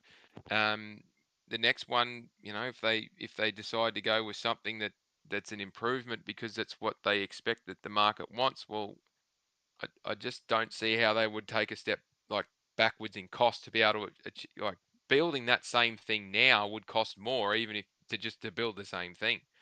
So the balancing act of this, and this is what the big boys get paid to do. The balancing act of what are people prepared to pay for a product that we're prepared to put out on the market at a at what level are they going to start not going to buy this thing? And some have got it right and some have got it very wrong. And the risk is if you get it very wrong once, you might not get a second chance. Helldivers could have been, um, they put a lot of effort into that thing, not knowing what the outcome was going to be. If they'd have tried to replicate the first one again, it no way near would have had, no way it would have got even close to that success. But the risks that they took to build what they did for the 80 or $90 million that it cost them to build it, um, that's a roaring success. But even then, you wouldn't look at it and go, well, that's a graphical masterpiece. It sells well because it's a great game to play with friends and it's got that tongue-in-cheek, um, doesn't take itself too seriously. But then you look at, a first-person shooter like Call of Duty that does take itself seriously and how much it costs to make that thing. Even when they don't put anything new into it, it costs them a fortune more every year to make it. And if you tried to downgrade that one, which they are currently going to do, and I still can't believe that they're doing this, but they're trying to do it with contractors and put it in Game Pass and try and hack the cost back on that thing by over 30%. I don't hold a lot of faith that it's going to be any good, but we'll see. They're going to push the boundary on it. But that's from the business side. But as a consumer, I'm sick and tired of having to wait for games to go on sale to buy them because I'm not paying $70 for them to day one when they don't work. When was the last time a game came out that was $70 on day one that actually worked without needing a day one patch or a week one patch that's rubbish. We should be demanding better from the companies to get that. But the rush to get a game out the door because of the impacts of the cost and near enough is good enough and we'll send it, and like having the access to digital updates and that in the background is, there's too much fragmentation there for my liking. They just need to get square and get committed to producing a game that's finished and good to go, so you can have it day one and play it day one and not need all this other stuff. I think that would go a long way to easing a lot of people's complaints. But yeah, it's yeah, they just need to. I don't know. I don't know what the right answer is because it's different for every in individual circumstance. But they're certainly trialing a few different things to achieve that. Let's try and reduce the cost to generate more of a gap to be able to continue in a healthy aspect rather than try and milk the consumers dry for a bit longer, because the consumers aren't going to have the money to fund this stuff for the next couple of years. Yeah. Um, but and just to cap off, on your PS5 Pro, why are they doing it? Well, it's not going to help PlayStation themselves in terms of reducing the cost of what, if they build a game to the nth degree. Um, it's there to, keep up with or it's there to try and stop the gap widening too quickly to PC and other platforms. There'll be some other updates in there like the Wi-Fi settings and and wireless control and all that sort of stuff, which need to be updated, which you can't crack your current unit open and just change out. Unfortunately, technology is advancing that quick, but I can tell you that they're not going to sell it to it at a loss. It's not going to be something that gets sold to us at a loss. The PS5 Pro is going to be a premium price, and if people want to develop for that, for the specs that are in that thing aren't a huge leap forward either, but they'll be an upgrade to help some development studios who want to pursue that top end. It might even be so that games can go PS5, PC with a lot less impact on that development from third parties as well. So that creates less of a cost for them. It's less of a cost for PlayStation then. But there's a lot of what ifs, buts, and maybes that are at play there. Will the PS5, the standard PS5 Slim, be reduced in price? I don't know, but I don't think it can go down much further than it is. It's not going to be cheap. I can tell you that much. David, I think that I honestly think that something a lot of these companies are just losing focus on is just make good fucking games, man. Just Agreed. make good games. They sell well. I mean, look, I love using Baldur's Gate as an example because they listened to their audience, gave them exactly what their audience wanted, and they still were, creative with the game. They did new things. They upgraded from their previous game, and the game basically sold itself, right? Of course, they did merchandising. Of course, they did things on the back end. But another kind of opinion that I would like for you to kind of, this one will be short, if I'm on the money or not, but the issues that the gaming industry is having as far as finances goes and their crazy budgets, it's not just a gaming industry thing. You say it's more of just capitalism kind of thing where these companies, these investors, just they always have to hit that year over year number. They always have to do better. They always have to be, the numbers just have to keep going up, up, up to the moon every single year. Do you think that a lot of that has to do, or do you think that in itself has to do at least a little bit in the situation that PlayStation is in right now with the financials, that they just have to top the year over year. They just have to do better than ever before every single year. I try to stay away from the true capitalism argument around this stuff because it gets a little bit murky because they don't have to, but they're kind of legally obligated to maximize returns for shareholders. And Sony operates in a different regulatory environment to what Microsoft does, but Nintendo's in the same environment as Sony. So, and then all the different global statuses have got all their different bits and pieces as well. So, do they need to have that come to Jesus moment of we're going to have a really horrible year? I think that's an inevitable outcome. How they manage to navigate that and minimize the impact, that's going to be a challenge. A great example of what may befall them. If you have a look at Take Two, they purchased Zynga, massive deal. Why'd they buy Zynga? Revenue, because they know that their big games are few and far between, and the gaps are getting bigger and bigger. And you look at GTA 6. There's now saying fall of calendar year 20. Fall in calendar year 2025, which is what, September to November next year, and they're still uncertain about that. That's the earliest it's likely going to land. The Rockstar is saying, Rocksteady. It's Rockstar, isn't it? Rockstar, yeah. Yeah, Rockstar. Rockstar is saying, grit your teeth. It could be March, April 2026. But look at what they've done since they bought Zynga. They bought Zynga so they could get the mobile gaming cash flow and all that sort of stuff, right? Well, since they bought Zynga, they've had a $1.1 billion loss year before the last financial year. Last financial year, they took a $3.7 billion net loss.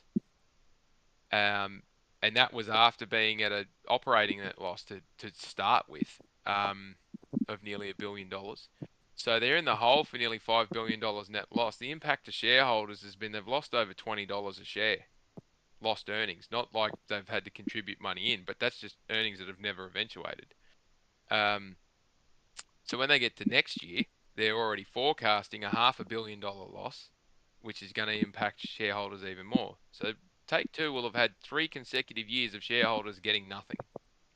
And they're absolutely taking it in the teeth in terms of having to borrow money to fund their developments and all this other stuff because they're almost broke um, in that respect. So what are they going to do? They bought Gearbox so they could get Gearbox has got games that aren't far from launch. They're on a wing and a prayer with them to get some revenue in from those game launches. You know, Borderlands 4 and whatnot. You're talking about it at the start of the game. Nostalgia is a hell of a drug if you can convince people that Hmm. to buy something. That's the cash injections that they need. But even that's not going to help them in this financial year to the end of March 2025 because their forecast is saying somewhere between an operating profit. So after direct costs are taken out of $2 billion, they or over $2 billion, they're going to end up with a net loss of $500 million. So somewhere between the cost of building things and their overhead to run everything else is just chewing the shit out of it. So must be a goodwill write down in there somewhere that I haven't been able to put my hands on yet. But it's the devaluation of their assets and the ability to generate cash is their goodwill write down. But by the time we get to GTA 6 launching, the expectation, at a minimum, from the market itself, so this is the capitalist bit, from the market, is that it's going to be able to generate $5.5 to $6 billion catch up at the bottom line, plus perform to their expectations. Shit. So the launch is going to be something in the area of records by a long way. Otherwise, they're going to be scratching their heads going, why the fuck did we do this? We should have just not bothered and done something else because we're talking about billions of dollars here. So yeah, it's happening already in some places where you would think that they're rock solid and they've got great leadership and management and the market's just not responding to them. And that's the risk of the mobile market as well. They're fickle and they're stagnant and if you're not getting the ad revenue, well then you're not getting any revenue at all sometimes. And that's what PlayStation, Nintendo, and to a large degree, a lot of the tier two publishers want to avoid. They don't want to get a stagnant output where they can't maximize the value, and it's particularly spooked Square Enix and why they're going, well, fuck it, we're not going to just throw games out anymore because it costs us too much. We're going to look at the quality of the game and make good games rather than spitting out some of the rubbish that they have. Um, and their restructure is going to cost them money in terms of the restructure, but it's going to make them a lot stronger going forward. So they're beheld their requirements to their shareholders are the same. They've got to generate returns, um, but they're going to take it in the teeth to get there. I the mid-range plan for PlayStation that's going to come out, or for Sony that's coming out next month for PlayStation is probably going to have something similar. Downturn in console sales, that'll have an impact to their revenue number, but it will also have an impact to their costs. So the margin will probably improve. They'll do some cost reduction within their organization. They'll slow down their game outputs and rely more on third party, but the third party's then got to come to the party, so to speak. If the third party games aren't there, well then what's plan C?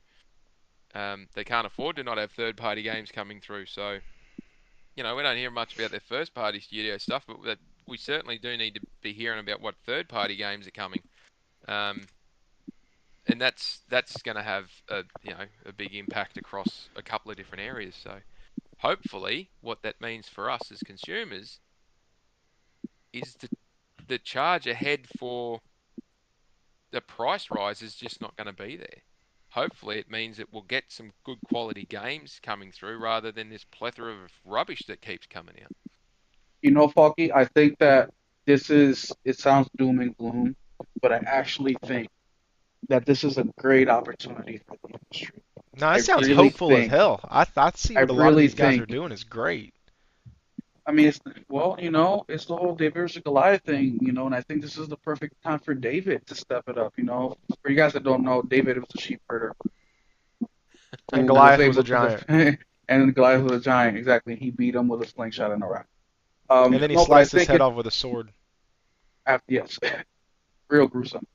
That sounds like an awesome video game. But I think it's a David and Goliath situation, and I think it's a perfect opportunity for some hardcore, passionate, brilliant developers to step it up, and take advantage of this opportunity because while these guys are all here, speaking of billions and losing billions and trying to gain billions off a home run and you know I just think they're digging themselves into a deeper hole because they're gonna keep trying, right? They're just gonna keep trying to put games out. They're still gonna cost, hundreds of millions of dollars because that's what they know.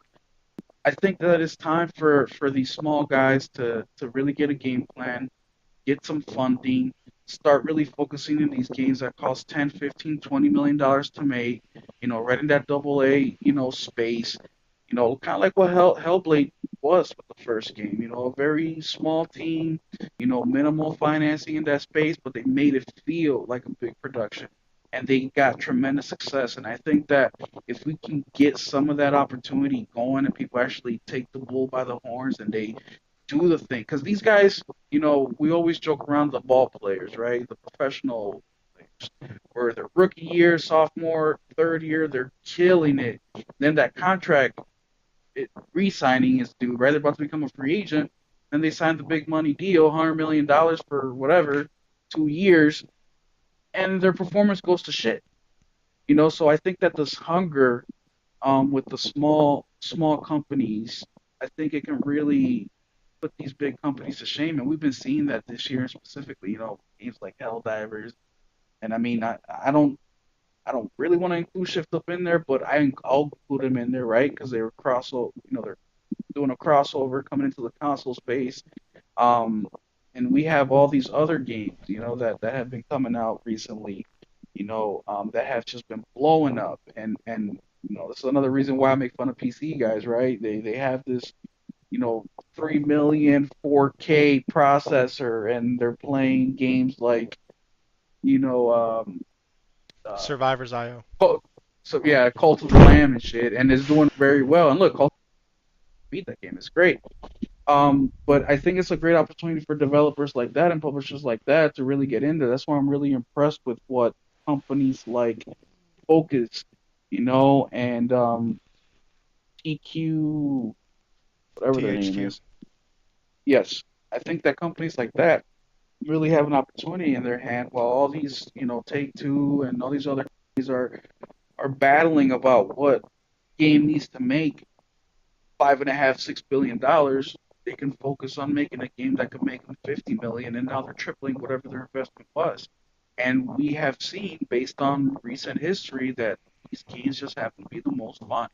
They happen to be the most innovative. They happen to be the most polished. Right? They're coming out with very little bugs. I mean, look at a game that everybody's excited about. V Rising. That comes out next month. Oh, How I much can't money wait did for it that. cost to put that game? You know what I'm saying? And the team that worked on it is they're beasts. They are gamers. They are developers. They are, and computer scientists and engineers. These guys know what they're doing, and that game is already doing well on PC. It's gonna do well on console, and I think there's a lot of opportunity here for that. So I've really thoroughly enjoyed listening to y'all. It's been I've really enjoyed it. I don't want y'all to take that as like a slight at You're all. making fun of us. That was boring. No, That was no, I love the man. entirety of that conversation. I felt like Will. I felt like you brought up some really good questions. Hey, David And made me feel smarter. He said that was a good question. I I feel know, I feel know. special. And Thank you, Good David. questions. Very good questions. Because I say they're good questions because there's something that I haven't heard anyone bring up from a perspective before, but it's also makes me think about giving a really detailed or in-depth answer. And I've got to consider it's not something that I've already answered. So and that's why I appreciate those questions because it helps me think more about the circumstance. You're not just regurgitating the same thing you've said 5 times Yeah, this week. yeah. All right. I am. It's a 2-hour show. We are at the 2-hour mark. I am kind of. We talked about a couple of the questions at the beginning. I don't have time to do the next one. My headache is actually back, so I've been sitting here kind of with my eyes closed for the last few minutes. So I am going to end the stream.